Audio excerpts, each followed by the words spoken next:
કેમ છો વિદ્યાર્થી મિત્રો? ગયા લેક્ચરની અંદર આપણે વર્ગીકરણ વિદ્યા માટે જુદી જુદી કક્ષાઓનો અભ્યાસ કરેલો. મિત્રો, આપણે આ કક્ષાઓમાં વાત કરી હતી કે સૃષ્ટિ કે જે સૌથી મોટો જૂથ છે અથવા તો સૌથી મોટો વર્ગ છે અને સૌથી નાનો વર્ગ કયો છે તો કે જાતિ છે. હવે આપણે કંઈક એવી પણ ચર્ચા કરતા હતા કે જેમ જેમ સૃષ્ટિથી જાતિ તરફ જઈએ એટલે કે ઉપરથી નીચેની તરફ મોટા વર્ગથી નાના વર્ગ તરફ જતા જઈએ તેમ તેમ સજીવોમાં જોવા મળતા લક્ષણો છે એમાં ચોક્કસ પ્રકારનો ફેરફાર જોવા મળે છે. કેવા લક્ષણો? તો કે આપણે વાત કરી હતી કે સામ્યતા છે એ વધતી જાય છે અને ભિન્નતા ઘટતી જાય છે. એનાથી ઉલટું લઈએ તો જાતિથી આપણે સૃષ્ટિ તરફ જઈએ તેમ તેમ ભિન્નતા છે એ વધતી જાય છે, સામ્યતા છે એ ઘટતી જાય છે. જુઓ મિત્રો, વર્ગીકરણ કક્ષામાં જ્યારે તમે સૃષ્ટિની વાત કરતા હોઈએ તો સૃષ્ટિની અંદર સજીવોમાં ભિન્નતા વધારે છે, સામ્યતા ઓછી છે. એટલે બે અલગ અલગ સૃષ્ટિ કે સૃષ્ટિની નીચે આપણે સમુદાય અથવા તો વિભાગ લઈએ તો આ ઉપરના જે મોટા જૂથ છે, મોટા વર્ગ છે, એના સજીવો વિશે તમારે એ બંનેને આઈડેન્ટિફાઈ કરવા માટે કે પછી એકબીજાથી ઓળખ વિધિને અનુલક્ષીને એકબીજાથી છૂટા પાડવા માટે તમારે ખૂબ તકલીફ પડતી નથી, કારણ કે એમનામાં ભિન્નતા વધારે છે, લક્ષણોમાં જુદાપણું વધારે છે, એટલે તમે સરળતાથી એને જુદા પાડી શકો છો. પરંતુ જેમ જેમ આપણે નીચે આવતા જઈએ, સમુદાય પછી ધારો કે આપણે વર્ગ લઈએ છીએ, વર્ગ પછી શ્રેણી લઈએ, શ્રેણી પછી ગોત્ર લઈએ, ગોત્ર પછી કુળ લઈએ,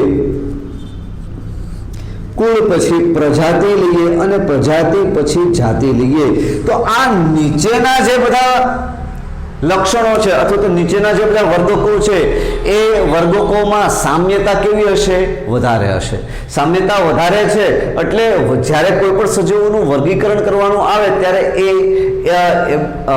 બે પ્રજાતિ વચ્ચેનો ભેદ જુદા પાડવા માટે, બે જાતિ વચ્ચેનો ભેદ પૂરા પાડવા માટે આપણને પ્રમાણમાં ખૂબ જ તકલીફ થાય છે.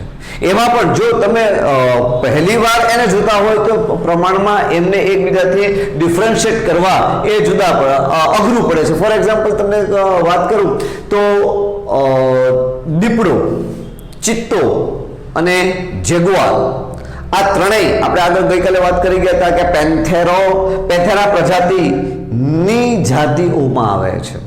હવે આ ત્રણેયની અંદર જે શરીર ઉપર ચાઠા છે, ડાઘ છે એ જોવા મળે છે, પણ પેટર્નમાં ખાસ તમે ધ્યાન દેશો તો તમે એકબીજાથી અલગ પાડી શકો. એ જ રીતે તમારી આસપાસ છે એ ઘણા બધા પ્રકારના બગલાઓ જોવા મળે છે, બતક જોવા મળે છે. તો આ બગલાઓમાં કોઈનું કદ નાનું હોય, કોઈનું કદ મોટું હોય, બરાબર? તમે જો અવલોકન તમે નથી કર્યું તો હવે શરૂ કરજો. તમારે સ્પેશિયલી કોઈ અવલોકન કરવા માટે બહાર જવાનું નથી, પણ તમે જ્યારે પણ એને જુઓ આ પ્રકારના મુદ્દાઓને ધ્યાનમાં રાખીને જુઓ, સાયન્ટિફિકલી ઓબ્ઝર્વેશન કરો તો તમને મજા આવશે. તો એમના બગલાઓમાં તમે જોશો તો કોઈ હાઇટ રિલેટેડ ફેરફારો હોય છે, એના પગ ના કલર તમે જોજો, એની અંદર તમને ચેન્જીસ જોવા મળે, ચાંચ છે એની કલર, એની લંબાઈમાં તમને ભિન્નતા જોવા મળે. તો આવા જે ફેરફારો છે એ પ્રમાણમાં માઇનર થતા જતા હોય છે, ખૂબ જ ઝીણા ફેરફારો હોય, એટલે એમની જે ઓળખાણ છે એની અંદર આપણને મુશ્કેલીનો અનુભવ થાય છે. તમારી ટેક્સ્ટબુકમાં એક ટેબલ આપેલું છે, એ ટેબલની અંદર સૌથી પહેલા તમને મનુષ્ય, એના પછી માખી, આંબો અને ઘઉં નું વર્ગીકરણ એટલે કે ક્લાસિફિકેશન દર્શાવેલું છે. તમારે મિત્રો એ યાદ રાખવાનું રહેશે, એમસીક્યુની દ્રષ્ટિએ અગત્યનું છે અને થિયરીમાં પણ પૂછી શકાય તેમ છે. તો અહીંયા વાત કરીએ તો સજીવો છે એને આપણે ઓળખવા કેમ, એમનું વર્ગીકરણ કેવી રીતે કરવું, એના માટે આપણે હવે ચર્ચા કરીશું વર્ગીકરણના સાધનોની. મિત્રો, તમે એવું વિચારતા હશો કે અમારે આ વર્ગીકરણ શીખવું છે તો કેવી રીતે શીખી શકાય? નો ડાઉટ આપણે શીખવાનો પ્રયત્ન કરીશું, પરંતુ આપણે અત્યારે આપણા લેવલ મુજબ અભ્યાસ કરવાનો છે. વર્ગીકરણના સાધનો, એમાં વર્ગીકરણમાં પહેલા તો તમારો અવલોકન સારું હોવું જરૂરી છે. તમે સતત તમારામાં ઓબ્ઝર્વેશનનો ગુણધર્મ હોવો જરૂરી છે. પેશન્સ હોવી જરૂરી છે. ઉતાવળિયું નહીં કે તમે જાઓ ત્યારે જે તે પ્રાણી હાજર હોય એ જરૂરી નથી. પ્લસ એ જે તે સજીવને ડિસ્ટર્બ કર્યા વગર એનું સારી રીતે અવલોકન કરવું એ પણ જરૂરી છે. તો તમને એવું થાય કે સર અમારે વર્ગીકરણ વિદ્યાનો અભ્યાસ કરવો છે તો કેવી રીતે કરવો અને ક્યાં કરવો? તો મિત્રો એમ કહી શકાય કે કૃષિ છે, વન વિદ્યા એટલે કે જંગલો છે, તળાવ છે, નદીઓ છે અને કેટલાક ઉદ્યોગો છે, એ વર્ગીકરણ શીખવા માટેના કુદરતી સંસાધનો છે, અથવા તો આપણે એમ કહી શકીએ કે એ કુદરતી સાધનો છે. વન એટલે કે જંગલ, તળાવ, નદી, કૃષિ અને આપણે ઉદ્યોગો. હવે તમે એમ કહેશો સાહેબ ઉદ્યોગો કેમ? તો કે અમુક ચોક્કસ ઉદ્યોગો છે, એ પછી પોલ્ટ્રી ફાર્મ્સ છે, પછી મિલ્ક મેન્યુફેક્ચરિંગ જે ઉદ્યોગ છે કે જેમાં દૂધ ઉત્પાદન કરવામાં આવે છે, પછી મત્સ્ય ઉછેર છે, તો એની અંદર તમને અલગ અલગ પ્રકારના સજીવો વિશે અભ્યાસ સરળતાથી કરી શકાય. તો આમ આ બધા એ કુદરતી જે સંસાધનો છે, કુદરતી સ્ત્રોતો છે કે જેની અંદર જઈ અને તમે સજીવોનું અવલોકન સારી રીતે કરવું પડે છે, કરી શકો છો. હવે સાચું વર્ગીકરણ કરવા માટે, તો કે સાચા વર્ગીકરણ માટે તમારે શું કરવું પડે? તો કે આમ કહી શકાય કે સાચા વર્ગીકરણ માટે કોની જરૂર પડે છે? ઓળખ વિધિની જરૂર પડે છે. આઈડેન્ટિફિકેશન કરવું જરૂરી છે. કેમ? તો કે તમે જો ઓળખ વિધિ જાણતા હોય તો તમને ખબર પડે કે આ લક્ષણો કે આ કેરેક્ટરિસ્ટિક્સને લીધે આ પ્રકારના સજીવો છે એને તમે ઓળખો છો.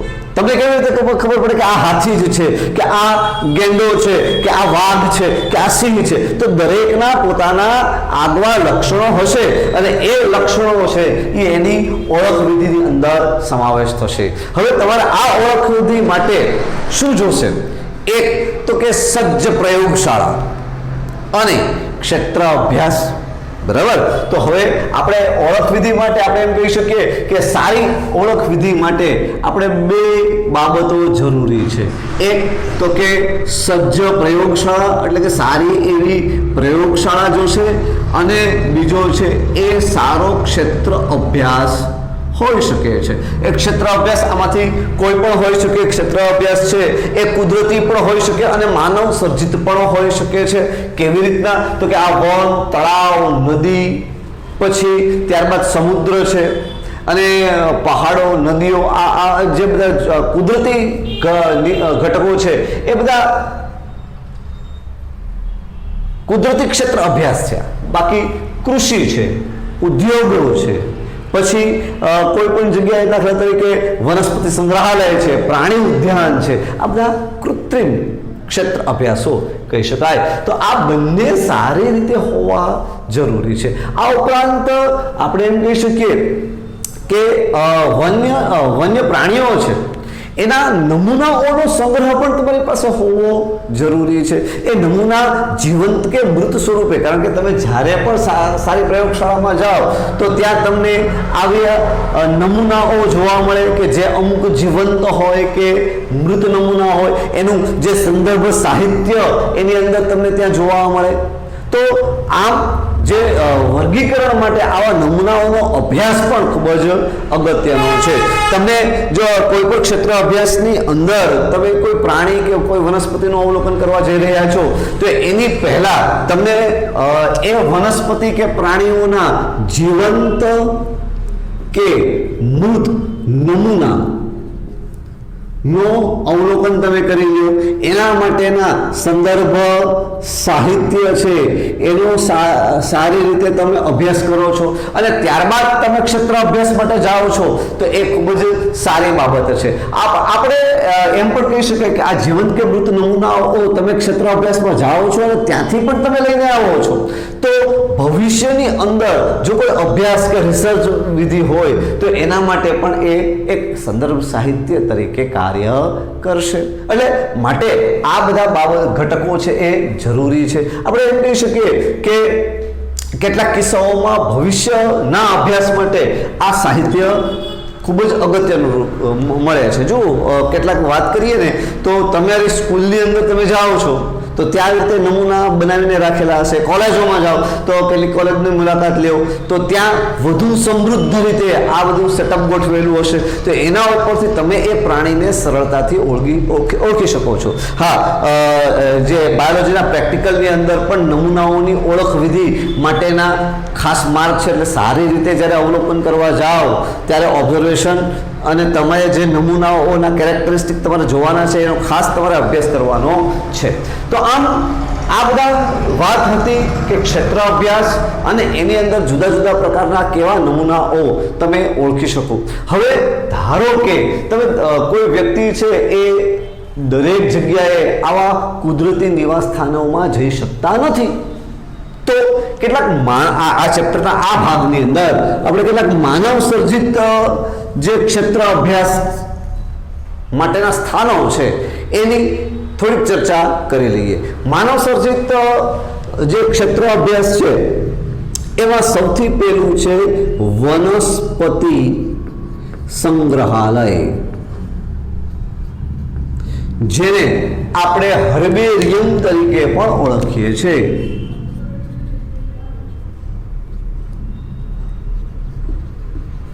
જેને હર્બેરિયમ તરીકે ઓળખવામાં આવે છે. હવે આ જે વનસ્પતિ સંગ્રહાલયો છે એની અંદર જુદા જુદા પ્રકારની જુદી જુદી જે હર્બેરિયમ શીટ છે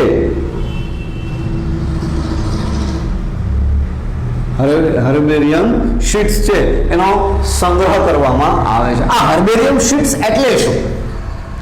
તો કે ખાસ વનસ્પતિ સંગ્રહાલયો છે એટલે વનસ્પતિના જુદા જુદા નમૂનાઓ, એ પછી ડાળીઓ, પર્ણ, પુષ્પ સાથેની ડાળીઓના નમૂનાઓ, બરાબર, એને એક કાગળ ઉપર વ્યવસ્થિત રીતે ગોઠવવામાં આવે. એના માટે એક આખી ચોક્કસ પ્રોસેસ છે. હર્બેરિયમ બનાવવાની પ્રોસેસની વાત કરીએ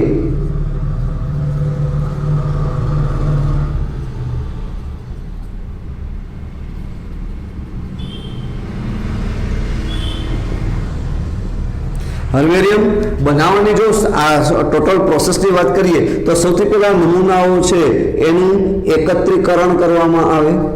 એ નમૂનાને સારી રીતે વ્યવસ્થિત રીતે ગોઠવી અને બ્લોટિંગ પેપર વચ્ચે, બ્લોટિંગ પેપર છે એ એક્સેસ જે મોઇસ્ચર છે, ભેજ છે એ શોષી લે છે તો એની વચ્ચે દબાવી દેવામાં આવે, જેને દાબન તરીકે ઓળખવામાં આવે છે. હવે વ્યવસ્થિત રીતે બ્લોટિંગ પેપર વચ્ચે તમે દબાવીને એને મૂકી દો એટલે એ નમૂના છે એ સુકાઈ જશે. તો આ જે સુકાવાની જે પ્રોસેસ છે એને શુષ્કન તરીકે ઓળખવામાં આવે. ત્યારબાદ આ નમૂના ઉપર કોઈ પણ કીટક કે બીજા કોઈ ફૂગનો એટેક ન થાય એટલે એને ખાસ પ્રકારની કેમિકલ ટ્રીટમેન્ટ આપવામાં આવે જેને વિષાક્તન તરીકે ઓળખવામાં આવે છે.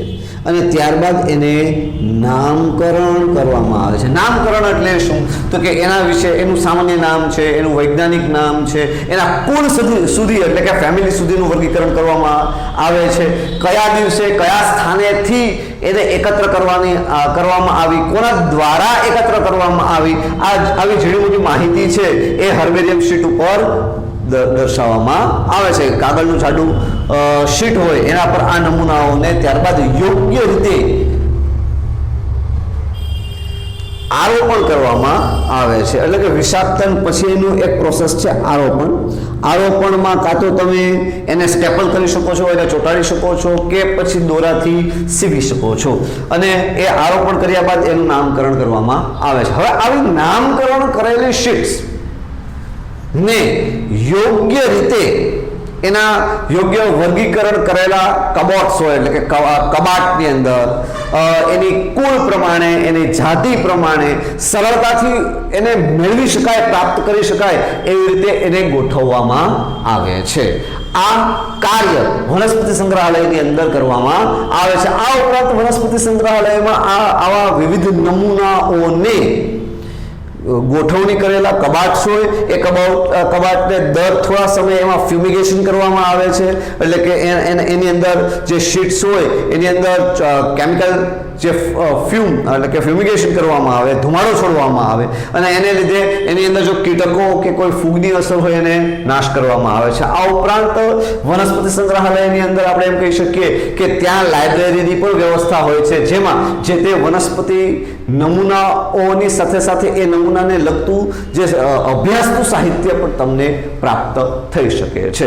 એના પછી વાત કરીએ તો કે વનસ્પતિ ઉદ્યાન. હવે વનસ્પતિ ઉદ્યાન છે એ વનસ્પતિ સંગ્રહાલયથી કેવી રીતે જુદું પડે છે? તો કે વનસ્પતિ સંગ્રહાલયોમાં જે વનસ્પતિના મૃત નમૂનાઓનો સંગ્રહ કરવામાં આવતો હતો, જ્યારે વનસ્પતિ ઉદ્યાનમાં વનસ્પતિઓનો જીવંત સ્વરૂપે ઉછેર કરવામાં આવે છે. આપણે એમ કહી શકીએ કે આ વનસ્પતિઓનો જીવંત ઉછેર એમની ખાસ કરીને ઓળખ વિધિના હેતુસભર એને ઉછેર કરવામાં આવે છે.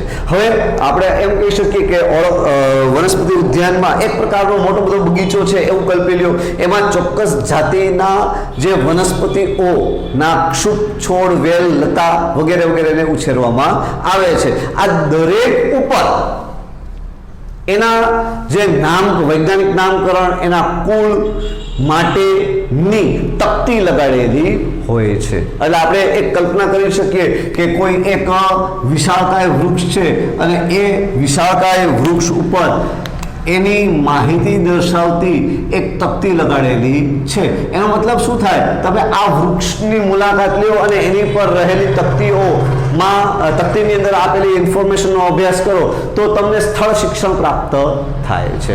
ઓન ધ સ્પોટ તમારી સામે એ વનસ્પતિનો જીવંત નમૂનો છે, એના બાહ્યકાર વિદ્યા એટલે કે મોર્ફોલોજી અને એના જે પુષ્પો હોય તો એનો સારી રીતે અભ્યાસ કરી શકાય, ફળનો અભ્યાસ કરી શકાય અને એ તમે એ વનસ્પતિના નમૂનાઓને સારી રીતે ઓળખી શકો છો. આવી રીતે સામાન્ય રીતે વનસ્પતિ ઉદ્યાનની અંદર પ્રમાણમાં રેર અથવા તો ઓછી પ્રાપ્ય વનસ્પતિઓને સારી રીતે ઉછેરવામાં આવે છે, જેને કારણે તમે એ જે તે જાતિની વનસ્પતિનું અસ્તિત્વ પણ ટકાવી શકો છો. આપણે પ્રખ્યાત વનસ્પતિ ઉદ્યાનોની વાત કરીએ તો ક્યુ ગાર્ડન ઇંગ્લેન્ડ એટલે કે યુકેમાં આવેલું છે. પછી ભારતની અંદર બોટાનિકલ ગાર્ડન હાવરા સાઈડમાં બાજુમાં કલકત્તા લખી નાખજો, વેસ્ટ બેંગાલમાં આવેલું છે ઇન્ડિયામાં. એ જ રીતે બીજું છે national botanical research institute Lucknow Uttar Pradesh ભારતની અંદર આવેલું છે. આ વિશ્વના ખ્યાતનામ વનસ્પતિ ઉદ્યાનો છે. મિત્રો આપણે જો ભારતની વાત કરીએ તો ભારતની અંદર વનસ્પતિઓની વિવિધતા છે એ ભરપૂર માત્રામાં છે.